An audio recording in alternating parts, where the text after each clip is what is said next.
네, 시장에 대해서 전반적인 시각 알아보는 시간입니다. 큰 그림을 그려보는 시간, 키움증권 투자전략팀의 한지영 연구위원 모셨습니다. 어서 오세요. 네, 안녕하십니까. 네. 네.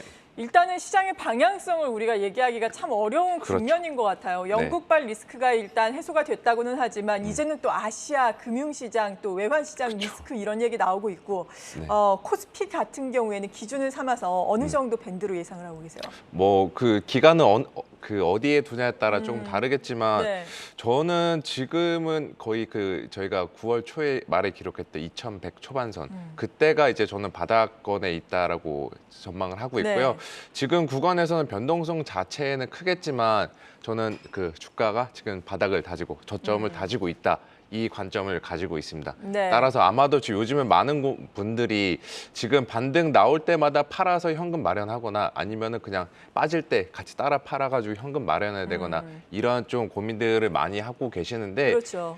그 현재 주가 레벨대에서 보면은 밸류에이션 상으로도 그렇고 또 기술적인 관점에서 그렇고 지금 레벨에서 팔았다가는 그 영구적인 자본 손실의 리스크에 직면할 수 있으니까 예. 지금은 팔지 마시고 그냥 그 여러 가지 이벤트들이 굉장히 많기는 하지만 그거 하나하나 지켜보시면서 관망으로 대응하시는 게 오히려 좀 더 나은 성과 개선의 기회를 저희가 캐치할 수 있지 않을까 이렇게 생각하고 있습니다. 네, 와닿는 게 상당히 많네요. 사실 팔려면은 진작에 팔았어야죠. 그쵸, 네. 지금 팔아가지고 내가 이보다 더 저점에서 매수를 해서 이걸 커버를 하겠다라는 게 사실 네. 말처럼 쉽지는 않은 상황이거든요. 그렇죠. 최근에 그런데 외국인은 계속해서 거래소를 중심으로 물론 어제는 순매도였지만 네네, 순매수가 맞습니다. 들어왔잖아요. 네. 이 성격은 어떻게 보세요? 저 같은 경우는 외국인 입장에서 한국 증시가 싸다라는 것에 대해서 공감대를 많이 형성하고 있는 것 같아요. 네. 뭐 아까 잠깐 제가 밸류에이션 이야기했지만 저희가 이제 시장의 그 진입과 청산 시점, 들어오고 나갈 타이밍을 볼 때 가장 보수적으로 보는 게 확정 실적 기준 PBR 밸류에이션인데 이걸로는 지금 굉장히 낮은 수준입니다. 네. 더 나아가서 달러를 원화로 환산했을 때 밸류에이션을 계산해 보면 훨씬 더 낮아요. 그러겠죠. 그러니까 외국인들 입장에서도 저희가 사실상 7월 여름 이후부터 순매수 기조를 유지했던 것도 한국 비중 안 그래도 작년부터 계속 줄여놨는데 이제는 뭐 줄일 만큼 줄였고 가격도 싸니까 충분히 살 수 있는 유인들이 생기고 더 나아가 쇼커버린 성격들도 지금 같이 외국인들 자금에 유입이 되는 것 같습니다.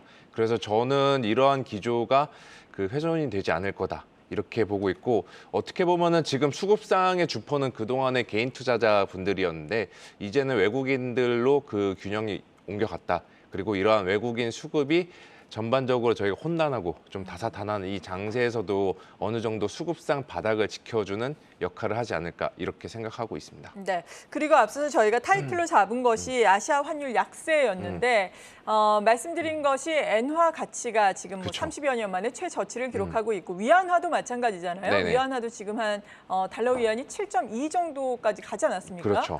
이 부분에 대한 우려는 없겠습니까? 어떻겠습니까? 그 지금? 위안화 우려도 있긴 예. 있는데 지금 단기적으로 가장 많은 관심이 쏠리는 거는 말씀하신 엔화. 엔화. 지금 저희가 그 상징적인 레벨이자 심리적으로 이제 여기서 밀리면 큰일 난다라는 그렇죠. 저항선인 예. 150선을 오늘 조금 전에 보니까 뚫었더라고요. 그 터치를 했더라고요. 그래서 과연 이 추세를 터치하고 나서 계속 올라갈 것인가에 대해서 민감도가 높은데 저도 뭐 어느 정도는 계속 열어놔야 된다라고 네. 보고 있습니다. 대신에 그 일단은 엔화 자체의 오버슈팅 성격이 굉장히 강하고 또 BOJ 같은 경우 일본 중앙은행 같은 경우도 단기적으로 지금 미봉책을 계속 하고 있기는 하지만 그렇죠. 그들 역시도 현재 상황을 더 이상 좌지하지 않는다 이 스탠스로 돌아서고 있습니다. 그런 것들을 감안했을 때 엔화 약세 지금 기조 자체는 유효하지만 여기서 위로 올라갈 추가적인 상승률 정도는 제한적일 것이다 이렇게 좀 전망을 하고 있습니다. 네, 그렇다면은 달러화에 대한 원화 환율 같은 경우에는 어떨까요? 뭐 2,000원 선 돌파하지 않겠냐 이런 우려도 나오고 2,000원 있는데. 가면은 저도 이거 뭐 방송 중단하고 나가야 되는데 그런지는 않을 것 같고 예. 지금 1,400원대 넘어왔잖아요. 그 네, 1,450원 선 그리고 저희가 혹시 모르니까 1,500원 선까지 열어놓는 게 맞는데 2,000선까지 간다라고 보는 거는 그냥 한국이 그 정말 그 제2의 뭐 IMF나 약간의 맞아요. 그 예. 카드 사태 이런 것들이 터졌을 때나 가능한 거긴 합니다. 물론 요즘에 이제 레고랜드를 둘러싸고 이제 PF 시장의 부실들 네. 이러한 것들이 굉장히 나오면서 한국 정말 위험하다라는 이야기가 나오고 있는데 저도 그러한 위험성 발언 자체에서는 동의하지만 데이터들을 체크해 보면은 이게 유동성 위기까지는 갈지언정 그 이상의 위기, 금융 위기나 혹은 시스템 리스크 이 가능성은 은행들의 데이터들이나 혹은 우리나라의 그 부채 데이터들을 보면은 아직까지는 높지는 않습니다. 그래서 네. 저희가 우려는 하되 너무 과도하게 여기 불안해가지고 환율 2,000원 간다 베팅하는 이러한 전략은 지금 안 하는 것이 좋다 이렇게 말씀을 드릴게요. 네, 시장의 방향성도 지금 좀 어렵다라고 앞서서 질문을 네. 드렸었는데 사실 이러다 보니까 딱히 시장의 주도주라고 할 만한 것들도 없잖아요. 한두 그쵸. 달 전까지만 하더라도 뭐 태조 이방원 이렇게 해서 그쵸. 이들 네. 종목들이 그나마 랠리를 펼쳤었는데 뭐 어제는 원전 갔다가 오늘은 그래도 요즘에 그나마 선방해주고 있는 2차 전지가 또 가고 있거든요. 네. 종목에 대해서는 어떤 종목을 이럴 때 봐야 한다라고 생각하세요? 예, 일단 뭐 두 가지 먼저 말씀드리고 네. 싶은데 지금은 살 종목들이 되게 많죠.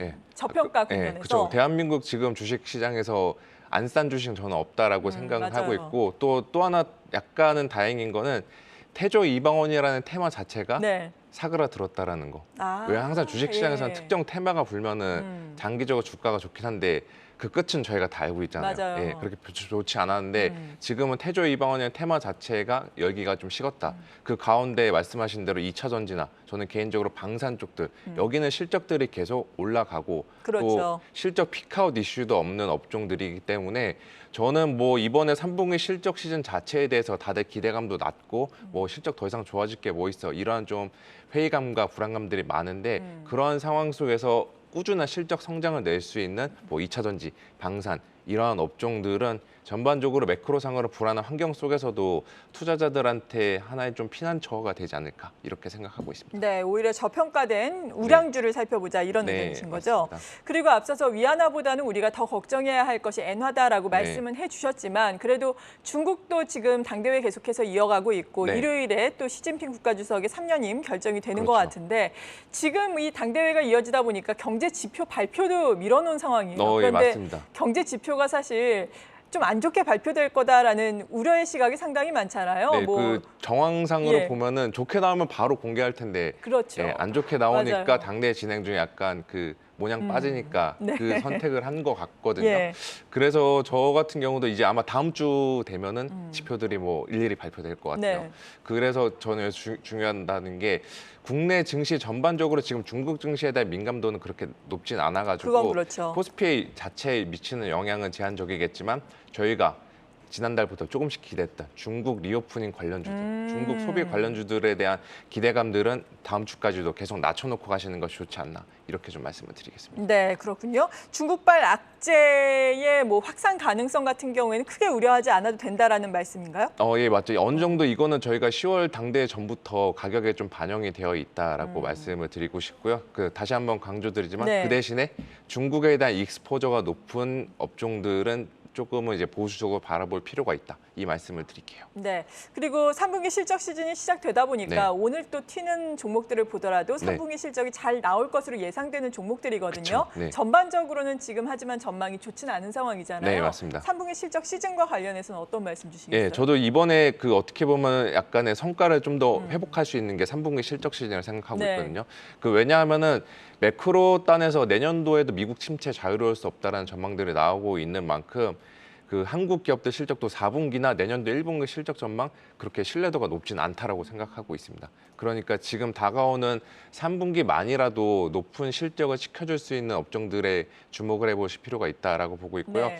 반도체 같은 경우나 혹은 이제 가장 많은 개인분들 들고 있는 네이버, 카카오 이런 인터넷 아, 플랫폼들은 솔직히 지금 기대는 많이 안 되죠. 내년도에나 그렇죠. 좀 실적 턴어라운드 기대감들이 본격 자라나고 있는 만큼 여기는 그냥 중립적으로 보실 필요가 있고 잠깐 말씀드린 2차 전지나 또 방산 그리고 저는 또 개인적으로 주목하는 업종이 리오프닝, 엔터, 카지노 이쪽 업종들도 결국에는 전 세계 경제가 지금 일상이 회복이 되면서 그 관광 수요 회복되고 리오프닝 수요 회복이 되면서 전반적으로 계속 우상향 실적을 낼 수 있는 업종들인 만큼 2차 전지 방산 리오프닝 이 업종에 주목해 보시면은 3분기 실적 나름 좀 잘 대응할 수 있지 않을까 이렇게 말씀을 드릴게요. 네, 2차 전지 쪽과 리오프닝 쪽을 유망하다라고 말씀해 주셨는데 그래도 또 외국인이 수급이 들어오다 보니까 반도체를 많이 사게 되잖아요. 그쵸, 네. 반도체 같은 경우에는 아직까지는 뭐 실적 개선에 대한 기대감은 없지만 네. 지금이 그래도 바닥권이 아닐까라는 이런 그쵸, 인식을 주식은 확산되고 있는 상황이잖아요. 예, 저도 이제 기관 세미나를 돌다 펀드 예. 매니저분들을 만나다 보면은 대부분 다 그 인식엔 동의해요. 어. 아, 이제 거의 바닥은 잡았다. 예.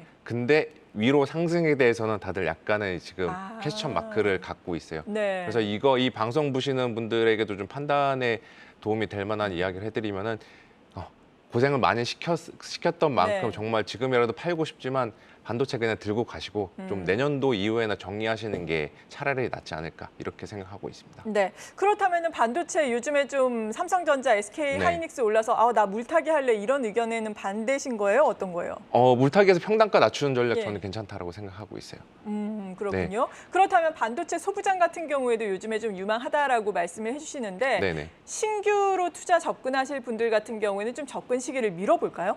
소부장은 조금 더 기다리시는 게 좋지 않나라고 보고 있는데 왜냐하면은 네. 위에 완성 세트 업체들이 계속 캐펙스 축소를 발표하고 있고 또 이게 언제 끝날지는 저희가 좀 내년 초 가봐야지 아니까 결국에는 소부장 업체들은 투자와 관련이 되어 있잖아요. 그러니까 여기는 조금은 덜 긍정적으로 보시는 게 낫지 않나라고 그렇군요. 보고 있고 그냥 지금은 그냥 세트 업체들 위주로 좀 보시는 게 낫지 않나 이렇게 말씀을 드릴게요. 네. 마지막으로 시청자 여러분들께 한 말씀 해주신다면요. 네, 참 지금 정말 어려운 장세이긴 맞아요. 한데 예. 그 아까도 초반에 말씀드렸다시피 그 조금 반등 나올 때마다 이제 현금 마련해가지고 이제 대비하겠다라고 계신 분들이 있는데 그 지금은 그냥 기다리시는 게 제일 최적의 전략이 아닐까 그 미덕이 아닐까 이 말씀을 드리겠습니다. 네. 지금까지 키움증권 투자전략팀의 한지영 연구위원이었습니다. 고맙습니다. 네, 감사합니다.